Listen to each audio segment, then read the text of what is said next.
por eso nos gozamos tanto en la presencia de Dios. Vamos a abrir otro pasaje en la Escritura, hermanos. Vamos a abrir otro pasaje que se encuentra en el capítulo 1, verso 8 del libro de los Hechos. Hechos 1:8.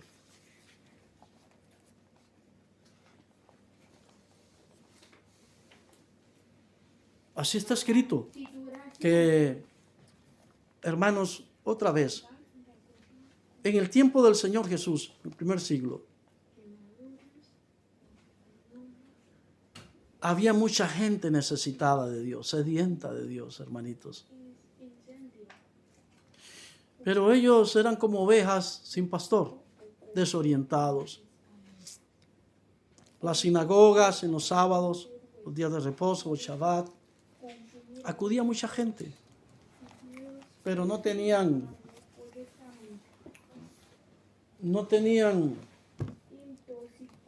una palabra viva. Se leía en las sinagogas y se lee hasta en la actualidad las parashat, la porción semanal de las Escrituras como corresponde. Y había quien explicara. Y recuerde que el Señor le dijo en una ocasión: sobre la cátedra de Moisés se sientan los escribas y los fariseos. Esto es muy interesante.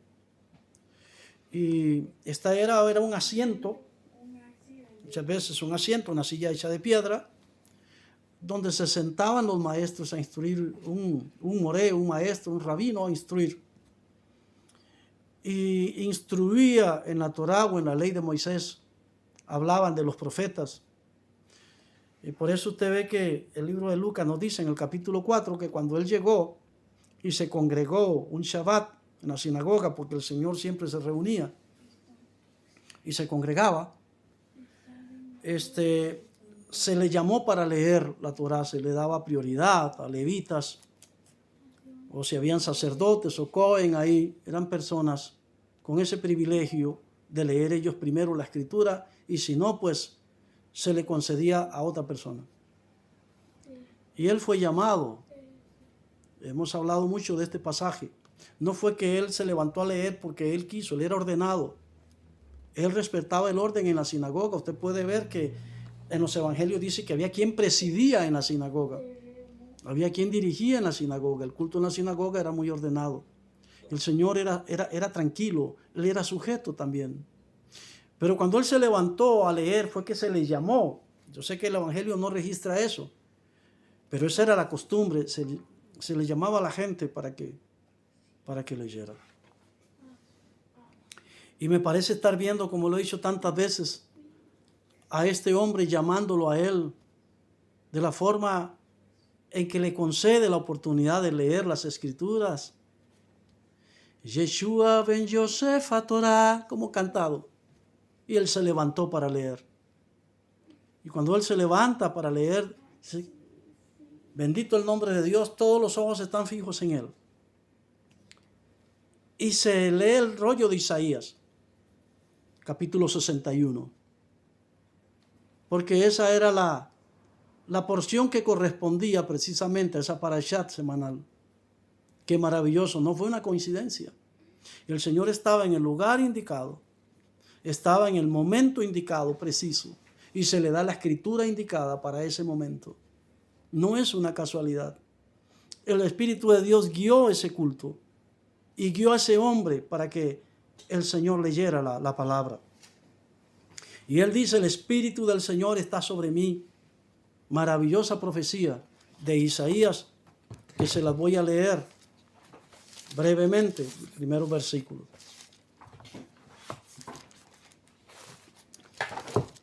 Es una palabra maravillosa. Dice: el Espíritu de Jehová el Señor está sobre mí. Es decir, reposa sobre mí. Porque me ungió Jehová, o el Padre, me ha enviado a predicar buenas nuevas a los abatidos, a vendar a los quebrantados de corazón, a publicar libertad a los cautivos y a los presos apertura de la cárcel. Pues se está hablando de una cautividad y de una prisión del alma, del espíritu. Eran personas abatidas, tristes, sin gozo, sin alegría de la vida. gente quebrantada, llena de tristeza en su corazón. Y dice que a los presos apertura de la cárcel. Qué maravillosa profecía. Miren, el Señor entonces vino con esa misión. Y eso es lo que le toca a él leer en ese momento en la sinagoga. Él cierra el scroll, el rollo, y lo entrega a quien se lo entregó, porque ese era el orden. El Señor, repito, muy ordenado, muy respetuoso, y se dirige a todos los presentes en la sinagoga y les dice: hoy se ha cumplido esta escritura delante de ustedes. Qué maravilloso cómo él conoció que ese era el tiempo, que él era la persona indicada, él sabía, porque era su misión, su ministerio, y tenía que decirle eso a ellos. Eso provocó una reacción, que muchos de ellos se enojaran, porque pensaron que él estaba usurpando un lugar, una autoridad, y que no era él al que se estaba refiriendo Isaías. Bendito sea el nombre de Dios. Y mucha gente se enojó, pero yo estoy seguro que otros se alegraron. Miren, siempre que nosotros vamos a servirle a Dios, siempre habrá personas que no nos van a creer. Siempre habrá personas que nos cuestionen, personas que van a contradecir. No podemos esperar otra cosa, hermanos. No esperemos aplausos, no esperemos reconocimiento de personas, no esperemos alabanzas, piropos. Por favor, entienda eso.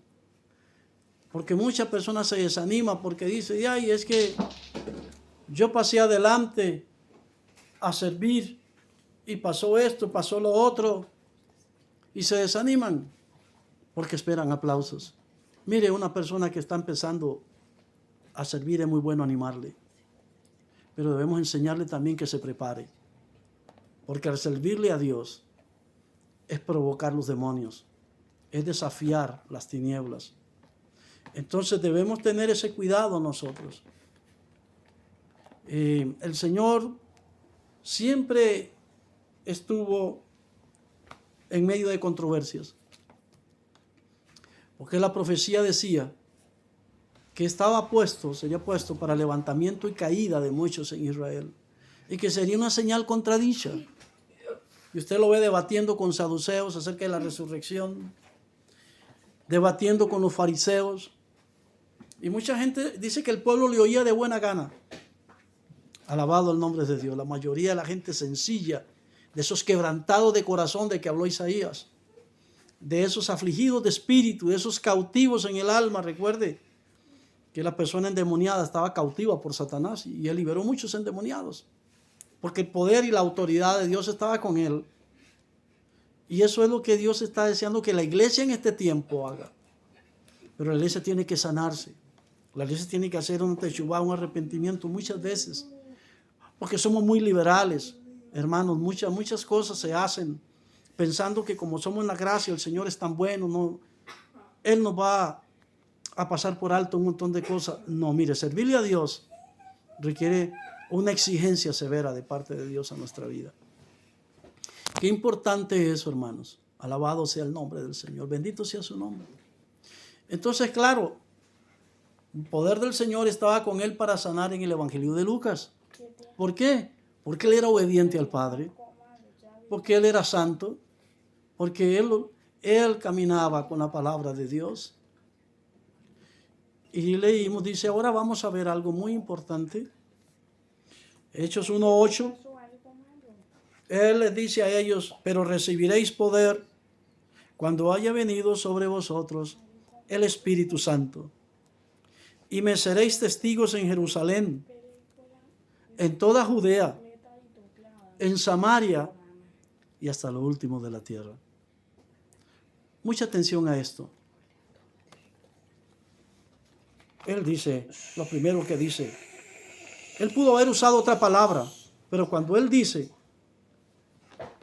está diciendo, cuando haya venido sobre ustedes el Espíritu Santo, porque va a llegar sobre ustedes, van a recibir sabiduría, van a poder aconsejar, van a poder ministrar, Pero él usa una palabra clave aquí. Y la primera palabra es poder. Pero van a recibir poder ustedes. ¿Cuándo? Cuando haya venido sobre ustedes el Espíritu Santo. Cambié el orden de las palabras, pero el sentido es el mismo. Voy a leer el texto. Pero recibiréis poder cuando haya venido sobre vosotros el Espíritu Santo. Y por ese poder, porque el Espíritu Santo ha venido, y al recibir ese poder, lo van a recibir para una sola razón, por una sola razón. ¿Por qué la gente va a recibir el poder y por qué el Espíritu de Dios vendrá sobre ellos? Él dice, bueno, para que ustedes testifiquen de mí. Lo tienen que hacer con poder. Lo tienen que hacer bajo el poder del Espíritu Santo. Ese es el propósito.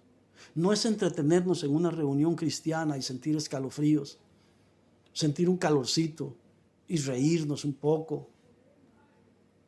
Es con un propósito.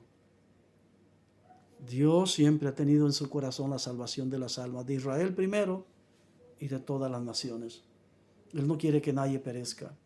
Y está pereciendo mucha gente, mucha vida, porque la iglesia está muy entretenida. Muchísimos, cuando hablo de la iglesia, yo sé que hay excepciones. Sé que hay excepciones. Siempre ha habido un pueblo, un resto, un remanente que busca de Dios, que se consagra, que se santifica. Señor, úsame, que evangeliza, aun cuando muchos han descuidado eso hoy en día.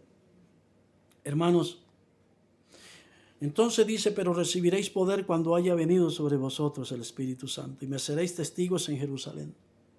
Qué difícil ser testigos en Jerusalén en ese tiempo, por la estructura que había religiosa. Porque, hermanos, los primeros que tenían que gozarse con el Señor eran los sacerdotes, eran los rabinos, y chocaron con Él, y le resistieron muchos de ellos. Porque el Señor trajo la revelación, trajo la palabra viva, hablaba con autoridad. Y la gente se gozaba y decían, pero ¿de dónde tiene esta autoridad? Porque hasta los espíritus inmundos le obedecen.